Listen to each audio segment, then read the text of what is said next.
అనుకున్న నాడు మరణము మన ఇష్టం కాదు. మనం అనుకున్న నాడు మరణం రాదు. మనం అనుకున్నట్టుగా ఏ కుటుంబంలో పుట్టాలో ఆ కుటుంబంలో పుట్టాం. అందుకే తెలుగులో ఓ సామెత, అన్నీ తెలిసినవాడు అమావాస్య నాడు పోతే ఏమీ తెలియనివాడు ఏకాదశి నాడు పోయాడే. ఆ సామెతలు ఎంత అందంగా ఉంటాయో నిజంగా నవ్వొస్తూ జీవితం అంతా అందులో ఉంటుందండి.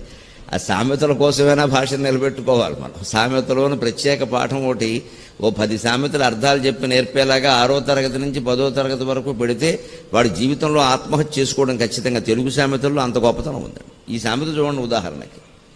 ఊరికి పుస్తకాలు చదివేసేసి నేనేదో జ్ఞాన్ని అనడం కాదు, ఇంత చేసి వీడి అమావాస్య నాడు పోతాడు. ఏమీ తెలియకుండా మామూలుగా హరి హరి నారాయణ ఆది నారాయణ కరుణించి మమ్మేలో కమలలో చనుడ అని నాగల భుజాన్ని వేసుకుని చుట్టోట నోట్లో పెట్టుకుని వెళ్ళిపోతాడు, అడ్డపోక వేసుకుంటూ కూడాను. ఆ పొలంలో పని చేసుకుని మొత్తం పగలల్లా అలాగే ఉంటాడు. ఇంకా రకరకాల మాటలన్నీ మాట్లాడతాడు. ఆ భాష వేరు. ఇప్పుడు సరే పెద్ద పెద్ద నాయకులే మాట్లాడుతున్నారండి అది నేర్చుకుని. అందుకని తర్వాత మళ్ళీ సాయంత్రం వేసరికి ఇంటికి వస్తాడు. శుభ్రంగా వేడి నీళ్ళు బయట నాపరాయి పెట్టుకుంటాడు, గోచుగుడ్డు పెట్టుకుంటాడు. రమణ మహర్షి అంత స్థాయిలో ఉంటాడు గోచుగుడ్డు పెట్టుకుని. అలా నిలబడతాడు శుభ్రంగా. ఎవడు చూడండి ఏం కానీ మూర్చిపోని అలాగే నీళ్లు పోసుకుంటాడు. బిందెని నీళ్లు కాగు నీళ్లు పోసేసుకుంటాడు. రాత్రి శుభ్రంగా పులుసుకో రసుకు తినేస్తాడు, పడుకుంటాడు. మళ్ళీ చుట్ట నోట్లో పెడతాడు. హరి హరి నారాయణ ఆది నారాయణ కరుణించి మమ్మేలో కమలలో చనుడా అంటాడు.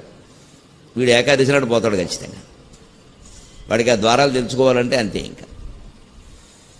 అందుకని పుట్టుక మన చేతిలో లేదు. అందుకే ఎంత